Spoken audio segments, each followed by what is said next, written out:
It's another interesting conversation to have here. This one was actually brought up the other day, and yeah, I don't really. Let me quickly recap that conversation for those who weren't involved in it. People were basically expressing dissatisfaction with the fact that they were getting so much score. It was part of the video I did, the VOD review from I Milk Monks, and I was like, pretty happy that he got Keystone Master by getting a key out of time, and I didn't really think about what the repercussions of that meant or why it happened in the first place. I was just like, that's cool. That means that players are actually willing to stick out keys so you can still get score. But people were telling me that this is like a bug or that this is not right and that they're unhappy with it. Well, here we go. Blizzard has apparently they're talking about it. So very interesting because I don't really know like what this means for your average player, but let's just read the post, okay? And also, this is not going live now until next week. So even though it's supposed to have come this week, I guess, I don't really understand what changed there. But anyway, with 10:05, we've made a change to Mythic Keystone Dungeon ratings. Now completing a Mythic 21 or higher, but exceeding the target time, awards Mythic rating as if the dungeon were a Mythic 20. We award partial Mythic rating credit for completed dungeons beyond the target time, up to 40% of the target time. So that's now officially confirmed. This is something we've been, I guess it's probably been confirmed, but people just don't know about it. So there you go. People talk about this all the time. They think it's a certain amount of minutes. They think it's 25%. They think I've seen 20, 30. It is actually up to 40% over target time. So I think it was probably lower when it was Radar IO, to be honest. Anyway, to recognize the skill and effort involved and to encourage groups to stick together, even if it seems like they're going to fall a bit short of the timer, but at a very high end of the system, we've heard feedback that sometimes the best way to attain further incremental rating increases is seeking out keys that have a group that may have no hope of clearing within the timer. We don't want to change the way the system works for the vast majority of players who are working their way towards new Valor upgrade tiers or cosmetic unlocks, but past the Mythic 20 threshold, there are no further tangible rewards, other than the leaderboard and eventual end of season competition for the Thundering Hero title.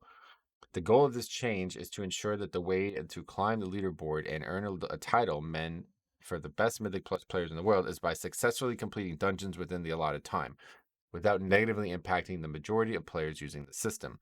With this change, some players who are just barely 2400 rating, with some of their rating coming from untimed 21 keys, may drop below 2400 and need to re-earn that rating in order to continue to upgrade new items. Okay, so listen, this is a huge conversation. People are telling me, they can't change the timers, like literally constantly. People are telling me they can't change the timers because it's going to change the score people have.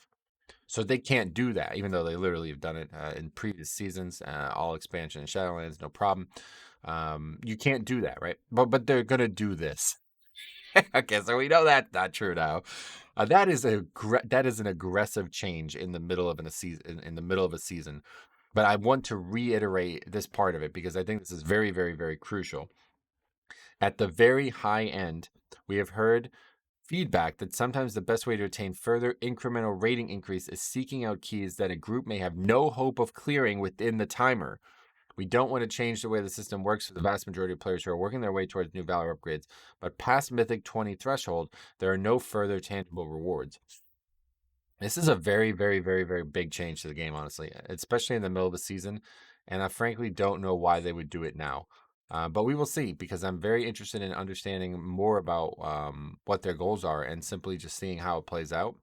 But I'm definitely very shocked by this. And I think that will it make any impact on me? Probably not. I don't really care. This is more targeted at people who are simply trying to get rating or whatever. Like they're more worried about the score and getting the title than actually playing the game. That's obviously not me. But yeah, I'd love to hear some thoughts on this, especially because they clearly are. A lot of the things we've been talking about are now coming up and being kind of exposed and more into the light for what they're doing. So especially that whole conversation about losing score, that is and I think this is probably going to be more likely than you think because first of all, to have like 2400 score and be at that threshold is surprising to me. Like that doesn't sound like where you'd be, but regardless of numbers, I think it's very likely that people have 21 22s way out of time with the way the system works now. And there might even be more of an impact. You might lose more score than you think. So are you in that boat? Are you at that threshold? Let me know. Otherwise, yeah, I was really shocked to read this, so I definitely wanted to open up a discussion. Let's see how that goes.